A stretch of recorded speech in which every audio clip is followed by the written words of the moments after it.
o que é a eletrodinâmica variacional. Começando pelo Teorema da Não Interação de 1963, escolhido como marco para situar a eletrodinâmica na física teórica do século XXI. Eu vou falar o que eu vou fazer aqui. Eu explicarei a eletrodinâmica variacional partindo vagamente da eletrodinâmica de Maxwell, precursor da teoria da relatividade, começando por detalhes mais profundos e menos populares do que a renormalização, que todo mundo sabe, tá? Elucidarei por que tantas eletrodinâmicas precisaram ser inventadas. Discutirei 3 formas emblemáticas e depois a EV como primeira eletrodinâmica reversível no tempo e possuindo equações de movimento que podem ser estudadas como um sistema dinâmico. Se você quiser ver uma revisãozinha nesse artigo que eu dou aqui de 75 do Bale, ele tem as 3 mais emblemáticas que estão por aí, que é Sindh e Wheeler-Feynman, tá aí, tá?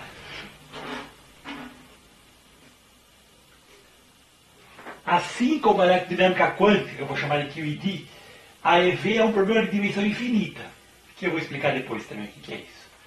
A QED foi norteada pela tal eletrodinâmica que nem o Wheeler e nem o Feynman entendiam, e ainda por cima faltava um parâmetro. Eu vou mostrar para vocês por que falta um parâmetro. Tá?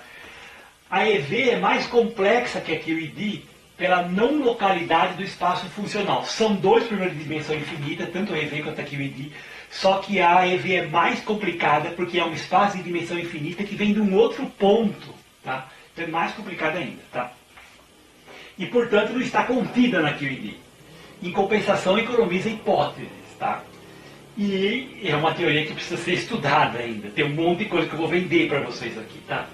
Passarei a usar a navalha de Occam para simplificar a física teórica sem copiar a pesquisa da moda, nem ser guiado por cabresto em problemas abertos da física teórica, o que invariavelmente só ajuda o colonizador. Tá? Esse 2 que eu pus aqui, nem o Wheeler nem o Feynman entendia, conta um dos hipercontextuais da vida do Feynman. Tem o tal do seminário que eles deram, falaram que iam dar não sei aonde aí, e depois ficaram tentando quantizar e não apareceram para dar o seminário, porque eles não conseguiam fazer o seminário. Tá? Então essa aí é uma história legal para quem quiser ver, e eles nem podiam, ninguém está falando mal deles. Tá? Bom, não cair na armadilha de comprar generalizações prontas de agentes colonizadores premiados em problemas abertos. O problema está aberto, enorme, tem 19 parâmetros, e o sujeito vem e fala que não sei quem deu um prêmio para ele, porque ele era de uma certa religião, que tinha um monte de gente rica naquela região ou religião, e isso aí não significa que você tem que seguir esse cara, tá? Porque o problema dele está em telinha aberta, ele testou um caso dos 19 parâmetros, tem coisa muito mais simples para você fazer, tá? Só sugestão. Tá? Por ser mais complexas que a QED, a EV também não está contida na mecânica clássica, tá? Só para avisar. Tá? E nem poderia, pelo teorema da não interação também, não só, tá? Mas também. A complexidade das constantes de Noether da teoria de Wheeler-Feynman, se você quiser ver aqui na página 222 desse livro do Anderson, mostram que uma constante de movimento como a mecânica clássica é inútil em problema de dimensão infinita, porque é uma função de ponto no RN. Tá? Então isso aqui é um problema de dimensão infinita, porque quando você está falando com equação por retardo, você vai estar falando de uma função, que você está num espaço de dimensão infinita, onde a bola não é compacta. Dá trabalho para fazer, não dá para fazer que nem a mecânica clássica. No problema variacional possuindo equações de movimento com retardo neutro, existem apenas as condições de continuidade das energias parciais e dos momentos parciais. Isso é o mais parecido que você consegue fazer com a mecânica clássica. Tá? É perigoso porque o sujeito pensa que ele vai ensinar o curso de mecânica clássica porque ele está infiltrado no serviço público, e isso vai servir para... não vai servir para ciência, pode servir para a vida dele. Tá? E ele comprou um livro caro, legal. E leu um só também. O problema de Sindh, que eu vou contar aqui, O semigrupo de evolução no espaço de dimensão infinita é chamado de semi-flow. Bom, antes de mais nada, os espaços de dimensão infinita não são todos equivalentes, tá? Por exemplo, o espaço sem infinito de domínio, que é o único que os físicos têm na cabeça, tá? A função inicial que mora nesse espaço, se você quiser andar para trás, por exemplo, por isso que é chamado de semigrupo, porque ele não anda para trás, a função inicial pode nem ter a derivada para andar para trás. Então, só para avisar, eu vou ter um apêndice falando sobre isso, que eu também vou ter lá no fim, se der tempo, tá? Aliás, eu vou avisar que meu seminário não tem 33 páginas, essas 33 que estão aqui incluem todos os apêndices, tá? O seminário acaba em 12, tá? Bom, discuto isso no apêndice 3, mas o seminário se restringe ao espaço sem infinito de domínio. Eu vou falar desse espaço sem infinito de domínio para fixar as ideias mais simples, e algumas que nem dá para falar para os físicos direito, vou tentar depois, se alguém me perguntar, nos apêndices, tá? Esse, basicamente, é o que é popular entre os físicos, onde o semiflow é a causalidade, porque a função, o pedacinho de função que vem na frente, ele depende só das coisas que vieram para trás, tá? E é um segmento de trajetória, não é um ponto que nem a mecânica clássica, tá? Bom, a EV é a única eletrodinâmica que tem a opção de não usar o semiflow de Singe. Eu já cutuquei vocês com a história do semiflow de Singe. Já pus a pulga atrás da orelha, mas se não expliquei, tá? Pelo menos eu coloquei a pulga atrás da orelha. Aí parece que estou mudando um pouco a história. Deixa eu falar aqui. O Einstein morreu em 1955 sem saber onde era na interação, tá?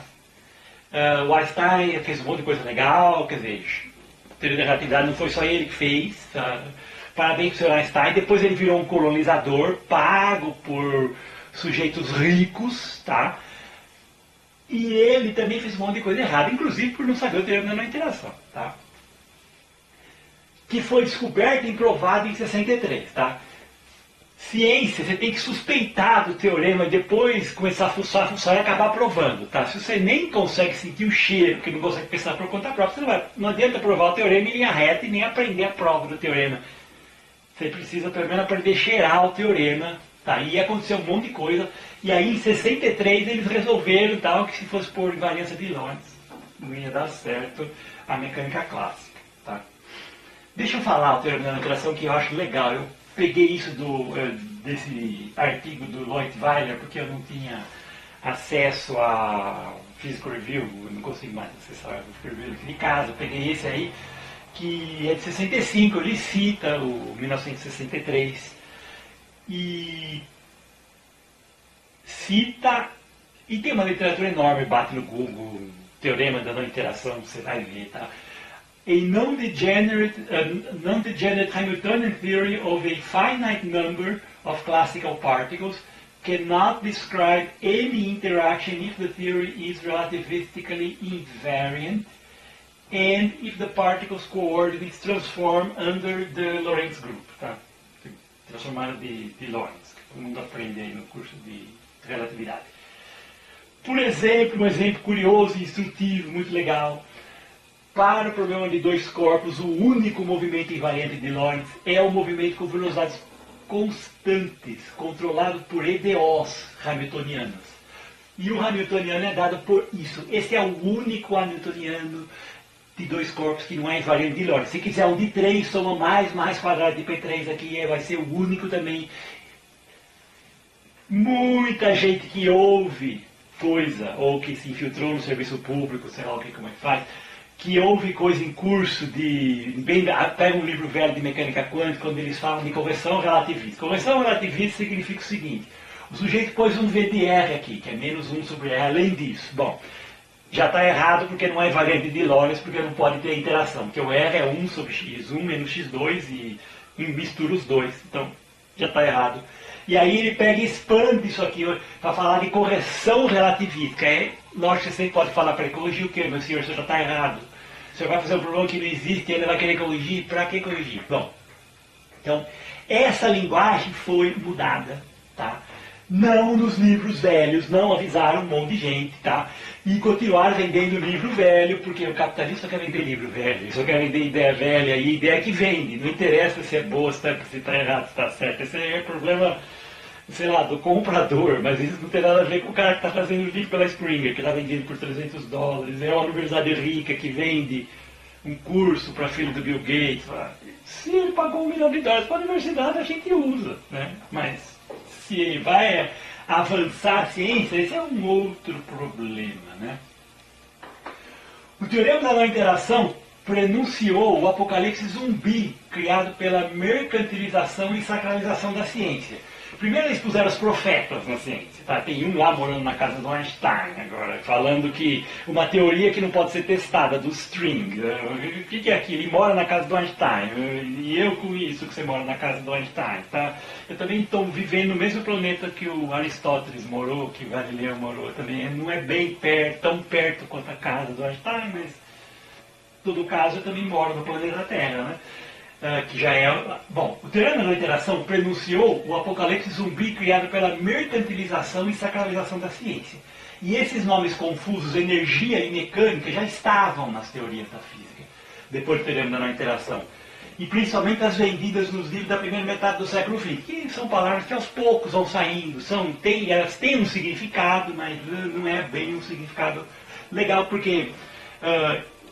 mecânica, coisa. Bom, não é mecânica, tá? Quem mandou você mexer no livro de mecânica, não sei, mas mecânica não é invariante de Lorentz, pelo teorema da interação. Mecânica e estatística. Você vai fazer estatística usando um movimento que não é invariante de Lorentz. E daí? E vai resolver o que isso, tá? E igual a MC2. Essa estava no artigo do Einstein, E igual a MC2, que é essa aqui, tá? Porque elas estão desacopladas, essas duas, na verdade. Essa é constante, elas não têm interação nenhuma. Então, essa aqui já estava no artigo do Einstein. O Einstein, quando escreveu aquele artigo dele, não sabia que esse era o único caso invariante de Lorentz. Tá? Então ele também não era profeta. Tá? Então cuidado com essa história de achar que ele era um profeta. Bom, sobra o caso de N partículas não interagentes, ao invés do conjunto vazio. Porque tem muita coisa na física que você olha e vai pensar bem, mas isso aí é conjunto vazio, não aplica para nenhum caso. Não, esse aplica para isso aqui. Ó. Se você quiser fazer mecânica estatística com esse aqui, é legal. Na caixa lá, é legal, com colisão é interessante, porque tem um significado de ser invariante de Lorentz, tá? Esse problema aqui, só que não põe potencial nenhum, tá? Aí, isso aqui, existe essa exceção, e tem a exceção supermonetizada nos livros, tá, para tudo quanto é lado, que é o caso de uma única partícula sobre a ação de um campo externo. Se você trocar esse P por P-A aqui e aqui P-A, você pode descrever o movimento de um campo magnético externo. Esse teu A tem que ser fixo, ou seja, não pode ser o A que entra aqui, não pode ser função da coordenada não pode ser o campo magnético feito por essa outra aqui, senão fica errado, não fica variante de Lorentz. Se for um campo externo fantasmagórico feito que já estava lá, aí dá-se. Pode ser invariante de Lorentz, e quando você faz transformando de Lorentz, você transforma o campo também fixo e aí fica tudo certinho, tá? Só esse caso.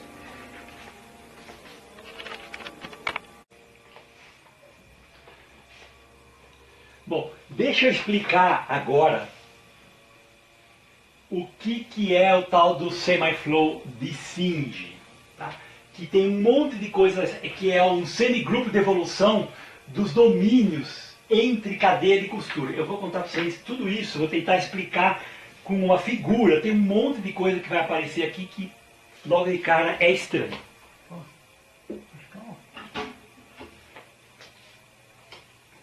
Bom, o problema de Singe, tá, é o problema, tá, que apareceu na eletrodinâmica porque era o único semi-flow que eles conseguiam ver. Eu vou mostrar para vocês que os outros nem existem, tá? Nem dá para fazer nada, não é só que não tem causalidade. A causalidade não é bem o problema, tem que pôr a pulga direita atrás da orelha do sujeito. Primeiro, a equação de movimento da carga 1 com a força de Lorentz, usando o campo retardado da carga 2, é uma equação diferencial com retardo neutro, tá? Essa palavra neutro tem a ver com velocidade, tem a ver que ela aceita um espaço de velocidade descontínua. Neutro é quando você tem uma derivada, a maior derivada também está calculada no passado, tá? Mas eu não vou esquecer isso, tá? Por enquanto eu vou supor que tudo aqui é ser infinito. e que eu estou andando na direção para frente, e esse aqui é a força de Lorentz, se escreve como dessa forma aqui, você pode mudar a força de Lorentz numa coisa que tem a força de Coulomb, que depende da posição e velocidade instantânea, e da posição e velocidade retardada da outra. Isso aqui é o campo 1 sobre R2, campo de Coulomb. Aqui tem o campo de radiação, campo de longo alcance, tem um monte de nome estranho, tá? É 1 sobre R, e geralmente tem o R e tem o denominador. Na física atômica o R é muito grande e o denominador é muito pequeno, tá? Quando está perto da colisão. É um problema linear na aceleração, então tem como, você vai ter uma matriz, eu coloquei a matriz aqui em decomposição singular, vou ignorar para efeitos de ilustração essa matriz de similaridade aqui, esquece ela, é também uma função de ponto, mas a gente faz isso porque ela é unidade. Bom, se você quisesse andar para frente com a carga 1, vamos supor que eu vou sair a carga 1 do ponto 1 e a carga 2 do ponto 1, desse ponto aqui do meio, os pontos do meio. Para sair desse ponto, eu precisaria do tempo. Ah, e esse desenho aqui é o desenho dos tempos de cada partícula, tá? Porque é muito difícil desenhar a trajetória inteira, tá? Ilustrar um negócio em R4 aqui. Então eu estou ilustrando só o domínio do tempo. Então vamos supor que esse aqui é o tempo inicial que eu estou começando a minha equação para integrar no computador da carga 1. Bom, eu preciso da posição retardada da outra. Então isso vai estar no tempo mais para trás. Vai estar no tempo mais para trás. E se eu vou sair daqui, eu preciso da todo esse tempo, porque eu só vou fazer tempo lá para frente. Mesma coisa, eu vou sair daqui, eu preciso da posição retardada da 2, mas eu estou saindo com a equação daqui. Então eu preciso de todo esse segmento sólido. Então você está vendo que o semi-flow, que eu chamo, é que você vai precisar começar de 2 segmentos, e aí você vai andar com a tua equação e vai fazer mais 2 segmentos. E assim você vai andando com os segmentos, tá?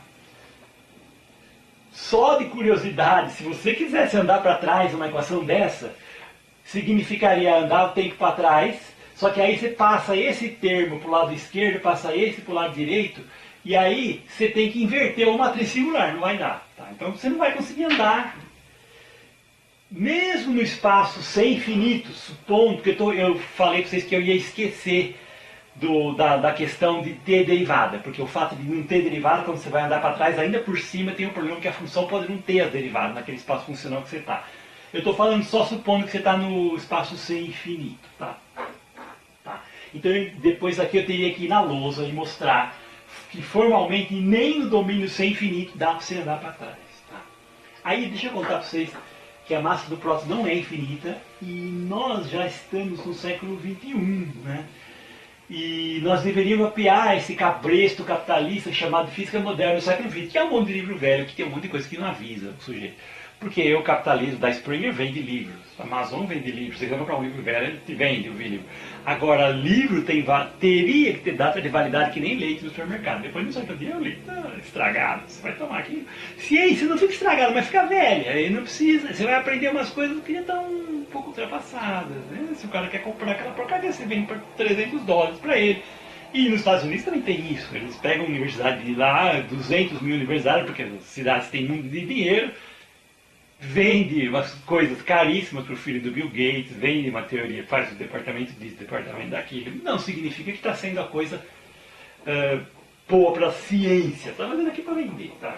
E, então eu estou falando isso nesse sentido de, bom, tem um monte de cabresto sobrando, tá? Inclusive, além de ter coisa velha, tem cabrestos, tá? Que estão sobrando.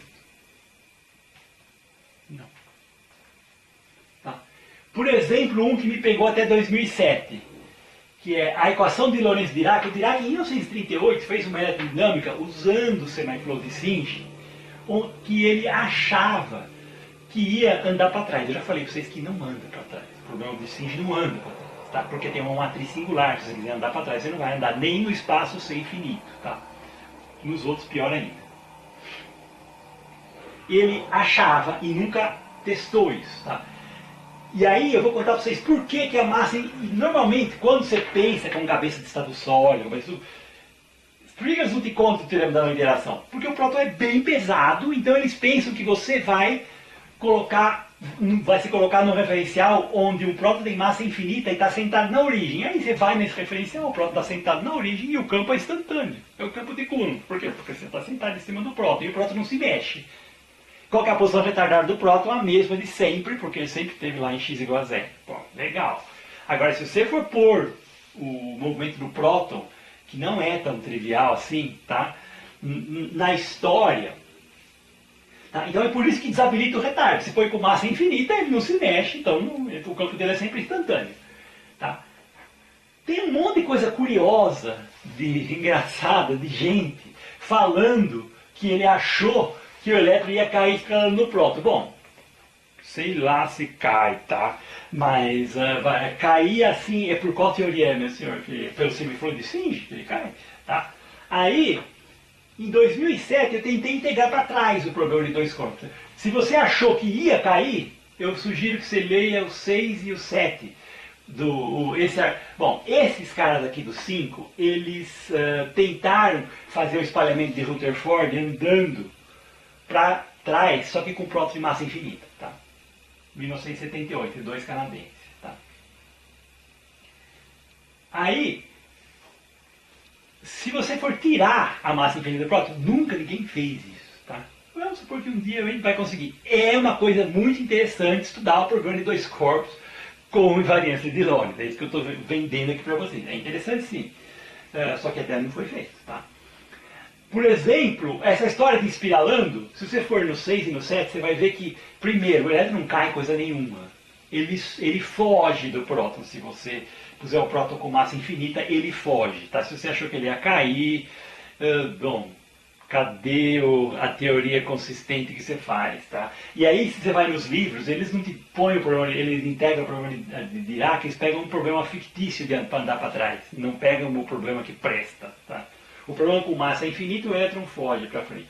Eu, quando tentei em 2007 integrar para trás o problema de dois corpos, contando com massa finita no próton, que não deu certo, tá? Que é a teoria do Dirac. E, logicamente, eu não estou criticando o Dirac, porque ele fez uma teoria errada em 1938, não é culpa dele. Quer dizer, eu segui o cara porque quis, tá?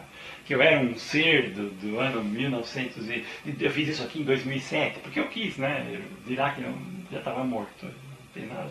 O Aristóteles estava morto, o Ptolomeu estava morto, eu fiz as coisas porque eu quis. Não posso pôr a culpa no Aristóteles, nem no Dirac, nem no Ptolomeu e nem em ninguém, né? Porque não é assim, né?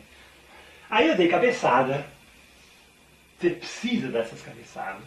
Levantei, estudei, pensei bastante e descobri velocidade contínua quando eu procurava arrumar a hipótese do absorvedor do Willard Feynman.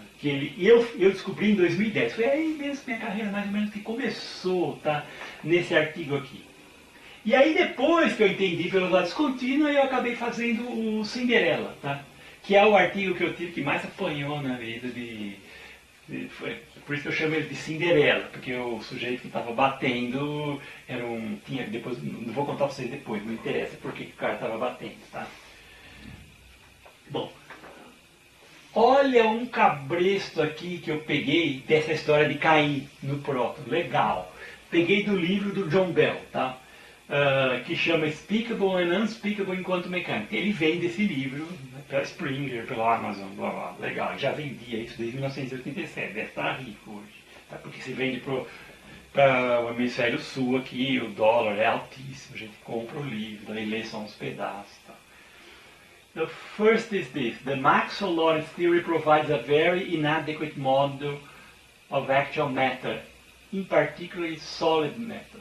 It is not possible in a classical model, eu não sei o que é isso, mas em todo caso, vamos lá, to reproduce the empirical stability of such matter. Será?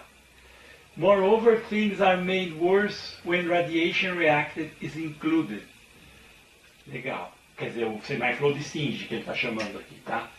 Moving charges in general radiate energy and momentum, and because of this there are extra small terms in the equation of motion. Os termos são pequenos, mas é perturbação singular. Não significa que a perturbação vai ser pequena também, tá? Só estou avisando para... Even in the simple hydrogen atom, the electron then spirals in vetores da prótona. Isso é mentira, ele nunca fez, está falando isso da cabeça dele, tá? Eu também acho que a Lua vai desaparecer semana que vem. Sei lá que é verdade, será que é verdade? Sumir do céu. Tá. E aí você vai ter que comprar a Lua pela Springer, se quiser ver a Lua. Tá? Será que vai acontecer isso? Tá? Instead of remaining in a stable orbit. E isso é verdade de uma certa forma, porque eles não tinham uma equação de movimento que presta até 1938. Tá? Em 1943, um aluno de doutorado do Dirac, que chamava Eliezer, fez o teorema de Eliezer e descobriu que tinha uma coisa muito estranha com a teoria do Dirac. Tá? E aí ele fala umas coisas interessantes aqui, de que ainda por cima tem mais parâmetros para segurar o núcleo junto, sim, que chama a interação forte. Eu vou chamar de parâmetro epsilon, um parâmetro forte, mas não é o mesmo da interação forte, tá? Depois eu vou explicar isso também. Tá? E ele está falando aqui que a gente não precisa assumir todas essas coisas. É lógico que a teoria de Maxwell iria explodir as cargas, porque elas se repelem. E você vai ter que pôr uma outra força que supostamente não trabalha para segurar os núcleos. Bom, isso aí também é uma outra coisa. E ele está falando que já que você vai ter que fazer tudo isso, nem precisa, basta. Eu vou mostrar para vocês que basta se assumir que a carga é pontiforme. Tá? E a teoria da relatividade faz tudo. Tá? Eu mais ou menos concordo com esse sujeito aqui, só que ele falou um tanto besteira aqui que ele já estragou todas minhas ideias aqui. Retardo e avanço dependendo do estado da teoria da relatividade. Bom, eu vou contar para vocês que o avanço não precisa, não tem esse avanço. Tá? A teoria da relatividade apareceu em 1905, quando o eletromagnetismo de Maxwell já havia falhado em produzir equação de movimento. Tá? E os princípios variacionais invariantes de Lorentz ainda iam ser descobertos. Independente de teoria de gauge, modelo padrão, campismo generalizado para baixo para cima, prêmio com mané número 1, mané número 2, que generalizou a história do outro, mas não. E sua relevância foi inicialmente mal entendida. Em cada ponto do referencial. Bom, agora todo mundo mais ou menos sabe que a teoria da relatividade, como a luz tem velocidade finita, você tem que pôr um relógio em cada ponto. E tem que sincronizar os relógios, tá? Que estão andando tudo junto. E você sincroniza com o relógio da origem, ou seja, você vai morar num tal de R4 e em cada ponto você tem um relógio para olhar naquele relógio. Você não pode ir lá no relógio longe, porque a informação chega atrasada com a hora errada para você. A localidade einsteiniana conecta pontos satisfazendo um negócio que chama condição de cone de luz, que é o tempo do relógio 1 menos o tempo do relógio 2, é mais ou menos o modo da distância entre os relógios. Certo? Sincroniza os relógios assim. Tá? Essa equação, se você levar ao quadrado, vai ser a equação de um cone no R4. Isso aqui chama forma de radar de Bond, que é o jeito mais legal de ensinar a teoria da relatividade, pela teoria do Bond, bonitinho pra caramba. Não do jeito que esse Sr. Bell fala. É legal, é assim, mas vamos esquecer isso também. O sinal positivo de 1 define o cone de luz futuro, enquanto o sinal negativo define o cone de luz passado. Quando elevado ao quadrado é a equação de um cone. E o movimento das duas cargas no referencial inicial é descrito por x1 de T1 e x2 de T2. E, portanto, essa condição é uma condição que depende do estado, porque depende se você vai andar passando perto desses relógios, e aí depende do estado e é implícita. Então, é um problema difícil pra caramba. Bom, deixa eu voltar agora que eu falei para vocês, contei o que é o semi-flow de Singer. Eu deixo aqui as transparências, vocês podem olhar, ler os artigos e pensar. Eu preciso fazer o seminário num tempo razoável e depois. Aí a eletrodinâmica variacional eu chamo de pontismo relativístico, tá? Então, em vez de campismo generalizado, que é essas teorias de campo que estão vendidas por aí em livro da Springer, não sei quantos parâmetros, da lupa para a Springer, isso aqui é um pouco diferente. Você está querendo carga pontiforme, o elétron é um ponto andando, o próton é um ponto andando com alguma aproximação, e você quer um movimento invariante de Lorentz, então eu vou fazer para você, sem muito blá blá blá. Bom, a redução do eletromagnetismo de Maxwell a um problema variacional foi primeiro tentada por Hillary e pelo Feynman. tá? Que eu vou chamar de teoria zero. Eles pegaram esse funcional que tinha aparecido, que eu já contei para vocês, independente do campismo, apareceu depois que a teoria de Maxwell já tinha falhado, não tem nada a ver com o problema de renormalização, apareceu, tá? Quando eles já estavam desesperados sem equação de movimento, e os chutadores já estavam acertando coisa pela mecânica quântica, porque nem existia equação de movimento. Esse negócio apareceu em 1903, o Schwarzschild, o Hugo Tetrode em 1923 e o Fokker em 1929 foram os caras que descobriram esse troço invariante de Lorentz. Tá? O Wheeler e Feynman usaram isso e tentaram fazer a eletrodinâmica como caso particular disso. Uma ideia muito boa. Tá? Depois o Domingo Luiz Martins, que também já morreu, que é um cientista canadense que já morreu jovem. Tá? E eu segui um monte de coisa dele e estava fazendo a minha pesquisa em paralelo, não é a mesma coisa que ele estava fazendo. Mas isso aí é basicamente a história desse funcional que eu vou contar para vocês. Bom, Wheeler e Feynman partiram desse princípio variacional, mas não fizeram absolutamente nada com as equações diferenciais funcionais com o retardo neutro, ou na verdade era retardo que eles achavam que era retardo até avançado. E nem poderiam, pois a teoria de equações diferenciais com o retardo não estava aberta aos físicos naquela época. E um monte de coisa que precisavam entender e como trabalhar com essas equações não estava escrito para eles fazer, e eles simplesmente quebraram a cabeça e ainda por cima faltava um parâmetro. E eles também usaram o semiflow errado. Eu vou contar para vocês o que acontece de novo nas próximas transparências quando você pensa pelo semiflow errado, que eu chamo de semiflow de Singe. Bom, a teoria 1, então, é essa teoria que eu trabalhei, que o Domingo Luiz Martins trabalhou. Eu vou colocar aqui o funcional mais geral. O Domingo Luiz Martins tem um artigo legal dele, onde ele põe uma coisa um pouquinho mais geral que isso e acaba chegando nessa aqui.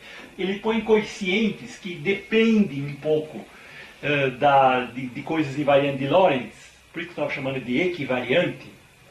E ele acaba mostrando que você pode fazer umas mudanças e acabar chegando em um problema onde esses coeficientes são constantes. Essas constantes são as cargas de elétron e próton. Aqui poderia pôr também um produto de multicarga e aqui poderia um produto de multicarga. Eu estou chamando de epsilon porque eu vou ficar fazendo só o problema elétron-próton com esse epsilon. Eu poderia chamar a carga de multicarga porque ela tem essas três interações. O que a gente chama de eletromagnetismo de Wheeler-Feynman não tem essas duas aqui, coloridas. Só tem essa de cima. Eu resolvi pôr essa para pensar. Essa aqui eu já pensei e descobri que não presta para fazer o semiflow, mas presta para renormalizar as quantidades se você precisar mudar as coisas, o valor de um monte de denominador. Pode, eu tenho um monte, tem um universo inteiro de experiência que eu gostaria de fazer, tá? Primeiro, põe o G igual a zero e vamos ver os resultados que você chega nessa, tá? Bom, aí, como eu falei para vocês, se você vai fazer essa aqui, que tem o avanço e o retardo, a hora que você está, isso aqui de novo é o domínio dos tempos. Na hora que você está num certo tempo, você vai envolver a posição o tempo passado e o tempo futuro dos cones de luz. E a hora que você chegar aqui, você vai precisar usar um tempo futuro. Se você está andando no verde, você vai ter que dar esse tempo futuro. Então, isso aqui se transforma num problema de valor na fronteira. Chato. Ele foi acusado de falta de causalidade. Se você faz assim com f igual a zero, ele vai ser acusado de falta de causalidade. Tá? Eu descobri um jeito de fazer, mesmo com C infinito, andando para frente só, tá? Então vamos tentar explicar. Bom, antes de eu explicar, eu vou contar para vocês um dos caras que eu acho super legal, que eu mais gosto da turma dos retardos, que estudou, era um matemático, que estudou, depois virou senador nos Estados Unidos, é o Rodney Driver, tá? Assombrado pelos... Ele ainda foi assombrado pelo semiflow de Singe, tá? Morreu em 2022. Esse sujeito aqui. Equações de movimento unidimensional do hidrogênio com avanço e retardo, estudado pelo Rodney Drive, pensado pelo Semi-Flow de Singe, tá? Que é o seguinte, se você for procurar no artigo do Rodney Drive, esse artigo 11, ele escreveu esse título engraçado, Can the Future Influence the Present? Tá? Isso porque ele estava engasgado, que nem quando você pega um espinho de peixe ligando e não desce na sua garganta, ele pegou esse Semi-Flow de Singe e achou estranho, né? Porque ele pensa, o cara pensando que nem matemática, o Semi-Flow só teria que andar para frente e eu estou usando coisa que na verdade ele devia ter falado, mas isso aí não é um Semi-Flow. Mas ele falou essa coisa no Physical Review. Ele escreveu um monte de artigo em revista de matemática, mas isso aí depois no Physical Review. E quando você vai calcular a equação, eu trabalhei nesse problema com um aluno, meu primeiro aluno de doutorado, a gente ficou dando cabeçada nesse problema aqui, tá? Tem o F, tem um monte de artigo, 2 artigos com ele. Basicamente, a velocidade da partícula I, o I vai ser 1 e 2. Eu chamo de tangente hiperbólica porque a velocidade da luz aqui é menor que, em modo menor que 1. Então, tangente hiperbólica também é. Então, nesse sistema de unidades, eu já chamo dx dt de tangente. E a força igual a MA é essa aqui. E esse aqui é a força de Coulomb, tá? Nesse movimento unidimensional, o campo de radiação desaparece, tá? Magiquinha legal. E aparece a força do futuro e a força do passado de Coulomb. Só que a força do futuro depende da velocidade calculada no futuro. Tá? Aí você olha isso aqui, né? Se você quiser calcular a equação de movimento no tempo I, vai precisar da posição da outra partícula no tempo K e no tempo J. Só que o tempo J está na frente. Né? Só que aqui depende do φ. Essa aqui é o φ ponto, tá? Não se esqueça disso. Aí, eu agora fiz um time vermelho aqui. Depois, se eu for conseguir chegar lá naquela história de explicar o que é uma equação com retardo, depende do espaço que você está. Tá? Uma coisa que o Driver até que esqueceu de falar no artigo dele, desse aqui para os físicos, é que essa equação aqui, a solução vai ter que ser infinito. Se você quiser resolver uma equação absurda dessa, onde o futuro influencia o presente, tá, você quer isso? Legal. Mas então a solução tem que ser infinita, tá? E aí então qualquer órbita, em vez de falar que tem uma falha de causalidade, você pode falar assim, qualquer órbita, se ela for C2, ela vai ter que ser infinita. É fácil de ver, porque você pega esse cara aqui, passa para o lado de cá, e se isso aqui é contínuo, então você integra isso, tá? Mas está no meu artigo de 2022, por exemplo, num apêndice, tá? O que seria legal fazer seria pegar uma trajetória que tem velocidades descontínuas, tá? Num conjunto de medidas zero de pontos, com um número contável de pontos, e andar com esse bicho para frente. Tá? Esse que é o chance que eu quero vender. Tá? Andar com esse bicho para frente. Dá para estudar até sem usar o computador, não precisa usar o computador, dá para fazer um monte de conta legal. Tá? Aí, a EV com epsilon igual a zero, popularmente acusada, porque a é variacional, de falta de causalidade por envolver um suposto avanço, é um problema de valor na fronteira, como eu já disse, tá? Curiosidade que descobri ainda com sono, que quando eu dei a cabeçada e não sabia onde eu estava, em 2007, eu dei várias cabeçadas, e inclusive a gente, na ciência também, quando você está fazendo carreira universitária, você, além de dar cabeçada na ciência, se estiver fazendo ciência, você vai dar cabeçada com o servidor público, que é o chefe do seu departamento, o espertalhão que pegou dinheiro da FAPESP e está fazendo um laboratório enorme, o Diaba 4. Tudo isso também é cabeçada que, infelizmente, não tem como você evitar, né? Lógico, você vai ter que dar também essa cabeçada. Bom, mas deixa eu escrever a tal da equação com avanço e retardo na eletrodinâmica variacional, tá? A eletrodinâmica variacional, aquela mesma equação do problema de Singe, agora eu vou colocar as duas pernas, tá? A perna que vem do futuro e a perna... Agora eu vou pegar um outro campo que também satisfaz as equações de Maxwell, tá? Só que agora ele envolve um tempo que é avançado em relação a esse tempo que está do lado esquerdo. E tem esses aqui são os problemas as forças de Coulomb, que eu estou chamando como F, Não isso aqui é um jeito esquemático. Estou colocando o campo de radiação retardado e agora estou pondo o campo de radiação supostamente avançado. Supostamente avançado, tá? Só que agora, não está desenhado aqui, eu desenhei o mesmo.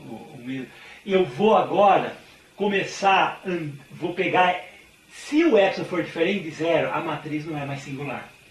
Olha que legal, tá? A matriz não é mais singular. Então você passa esse cara para o lado esquerdo, tira esse cara daqui, e aí no lado esquerdo você chama T mais R de T tilde, o seu parâmetro de evolução. O resto está tudo antes, está tudo no passado. Tá? Então você vai andando para frente, agora você inverte essa matriz. Na verdade, se fosse fazer no computador pelo mané que fica usando caixa preta, ia ter que pegar decomposição de valor singular a cada passo. Não precisa, no meu artigo 2022 eu trabalho essa matriz mostrando o que é essa direção doente aí. É a componente longitudinal da aceleração. Isso também é um negócio detalhado, está no meu artigo eu já começo no artigo de 2022 mexendo com essa matriz aí, tá? Para você ver o que é o serviço, tá? Então, isso aí eu teria que fazer na lousa. Bom, agora eu vou pôr aí um exemplo simples. Lá no meu artigo 2022 eu faço o caso inteiro, tá? Tem um monte de coisa legal para fazer lá. Aqui eu vou falar do caso unidimensional, tá? Que a matriz agora, a matriz 1 epsilon igual a zero, ela tem posto 2, que é doente, a matriz não inverte. Quando você põe S diferente de zero, ela fica uma matriz inversível, né? Então aqui a tal de falta de posto desaparece, tá? E aí você pode ter um semigrupo de C2 em C2, tá? Então a trajetória aqui, para o X e para o V, e para o X e para o V, o X e o V agora vão ser quantidades que têm duas derivadas, num espaço onde eles têm duas derivadas por trechos, tá? Eu não pus é por trecho, derivada por trecho. Eles têm alguns pontos onde eles não têm derivada, você tem que parar a integração e resolver um outro problema chato aí, tá? Bom, e a equação, aquela equação que eu tinha escrito para vocês do driver, se você agora pegar o termo mais avançado, aí aparece um termo mais avançado, que é proporcional a epsilon, e tem a aceleração mais avançada. Do lado de cá só tem coisa no passado, pronto. Não tem mais nada do futuro aqui, acabou o futuro, tá? Você simplesmente anda para frente, põe isso no computador e anda para frente, tá? Não vai mandar a caixa preta fazer isso logo de cara, e depois falar isso, falar aquilo, tá? Eu estou pondo aqui para você ver, tá? Tem um monte de coisa legal, por exemplo, o termo, de novo, o termo 1 sobre R2, que é a repulsão coulombiana, pode mudar de sinal. Se o cosseno hiperbólico das velocidades for grande. Então, se tiver uma diferença de velocidade muito grande, os prótons, eles começam a se atrair. Tá? Isso é assim, né, na dinâmica de Lorentz, tá? Dá para fazer um monte de brincadeira para quem gosta de estudar modelo com equação complementar. Esse aí é um modelo lindo. Por exemplo, de novo eu estou falando aqui da década de 60. Eu falei que vocês teriam dando a interação, falei que vocês um monte de coisa da década de 60. Já falei que a física do mundo também, e a física brasileira principalmente, está presa nos anos 60 por colonização. Algumas em outros países por capitalismo, aqui no Brasil por colonização. Tá? Pega esse artigo dos anos 60, que é o Shield, muito legal de ler esse artigo. Ele tentou fazer um nêutron, usando a teoria do Miller-Feynman, que faltava um parâmetro. E deu cusburro na água. E esse era um dos melhores cientistas do século passado. Tá? Deu cusburro na água. Eu achei um jeito de fazer, só que não fiz ainda. Estou vendendo peixe para vocês. De andar para frente. Tá? Esse é, então, o jeito de fazer um monte de experiência. Tá? Bom, o seminário acaba aqui. Tá? O resto são os apêndices, que eu falei para vocês que eu ia explicar as coisas melhor nos apêndices. Tá? E os apêndices são condição de Weierstrass-Zerbo para ter essas descontinuidades do problema variacional.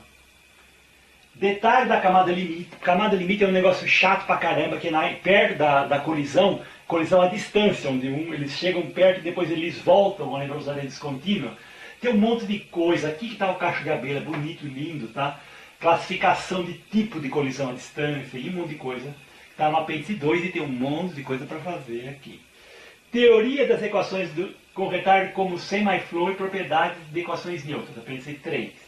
Aplicações surpreendentes para revisitar câmeras de bolha e tal do zoológico das partículas padrão, um monte de coisa simples que dá para fazer também. E essa aqui eu fortemente sugiro o Manezinho Caixa Preta a estudar. Queria ver ele fazer essa. Aí eu ia gostar dele. Se ele fizer essa aqui, vou gostar dele. Então, o Mané Caixa Preta fizer essa e publicar o nome dele. Sozinho primeiro, sem eu, tá? Detalhes sobre a dinâmica e discussão sobre a impossível velocidade, a variedade não disparante. Isso aqui foi a coisa que eu acreditava que podia andar para trás. Nos meus artigos até 2007 eu falava da variedade não disparante, que alguns italianos motivados pelo Dirac acabaram vendendo para mim, e eu comprei por minha culpa, não vou pôr a culpa em ninguém, né? Você comprou uma ideia boba, mas o problema é seu, meu filho. Agora você se vira aí, negão. Devia ter sido mais esperto em 2007. Não foi, legal, não fui. Tá. Mas, então essa aqui, na verdade, é um pouco sobre a minha história, o apêndice 5. Aí eu fiz uma coisa legal, que é a aplicação para derivar uma equação de Schrödinger com ingrediente invariante de Lorentz, só que aí aparece denominador, tá? Aparece tudo invariante de Lorentz, sai na equação de Schrödinger natural do problema de dimensão infinita, tem um monte de coisa para fazer e precisa de uma órbita com velocidade descontínua, que por isso que precisa entender todos esses mecanismos que eu estou falando para vocês aí, tá? O apêndice 7 discute de novo o tal parâmetro pequeno. E os apêndices seguintes, de 8 até 13, de cara eles não interessam aos físicos, interessam a matemáticos aplicados que entendam o que é equação com retardo e pensem que nem matemática. Tá? Também é uma coisa bonita que também está nas universidades. Os matemáticos também não entendem onde os físicos estão. Os matemáticos eles falam que aprendem. O físico não sabe nada de teorema. O matemático aprende para bater teorema em linha reta. É que nem um surdo e um mudo. Tá? Eles, separados, eles são chatos, e alguns deles viram servidor público, eles não usam dinheiro, mas é a vida que a gente tem pela frente para fazer. Tá? Então isso aí acaba a história.